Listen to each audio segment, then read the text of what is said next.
இன்றைக்கி வந்து sleeve iron board இது.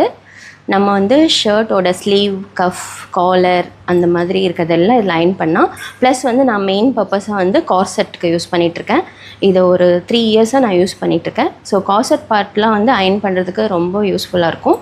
இந்த லாங் சைடு இருக்கு இல்லையா, இது வந்து நம்மளோட ஃபுல் ஹேண்ட் ஸ்லீவ்ஸ் எல்லாம் இது உள்ளே போட்டு அயன் பண்ணலாம். ப்ளஸ் இன்னொன்று வந்து நம்ம இங்கே ஃப்ளாட் சர்ஃபேஸில் அயன் பண்ணும்போது உங்களுக்கு நீட்டாக அயன் ஆகாது. இந்த மாதிரி நமக்கு எந்த பார்ட் வேணுமோ அதை மட்டும் இது மேலே போட்டு அயன் பண்ணும்போது நல்லாயிருக்கும். ப்ளஸ் பிளேசருக்கும் நான் யூஸ் பண்ணிகிட்ருக்கேன் இந்த அயன் போர்டை. இப்போது இதில் ஒரு ஷர்ட் எப்படி அயன் பண்ணுறதுன்னு காமிக்கிறேன். இந்த மாதிரி இந்த ஸ்லீவ் பார்ட்டில் உள்ளே இப்படி இன்சர்ட் பண்ணிவிட்டு நம்ம ரொட்டேட் பண்ணி நீட்டாக அயன் பண்ணிக்கலாம். இதை நான் ஸ்டூடெண்ட்ஸ்க்கு டீச் பண்ணுறதுக்காக நான் இது வந்து ஸ்டிச் பண்ணியிருக்கேன்.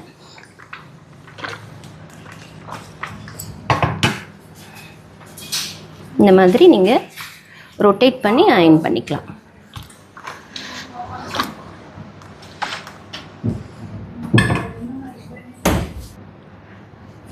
இந்த மாதிரி பெரிய பார்ட்டை யூஸ் பண்ணி நம்ம ஒரு இண்டிவிஜுவல் பார்ட்டை நம்ம செப்ரேட்டாக அயன் பண்ணலாம். இது மென்ஸ் ஷர்ட்டில் நம்ம காலர் போர்ஷன், யோக் போர்ஷன் அதெல்லாம் ரொம்ப ஈஸியாக நம்ம அயன் பண்ணிக்கலாம். இந்த மாதிரி யோக்கை மட்டும் நம்ம செப்ரேட் பண்ணிவிட்டு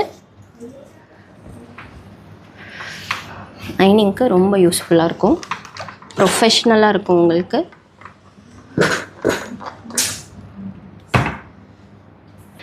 இது வந்து ஷார்ட் ஸ்லீவு.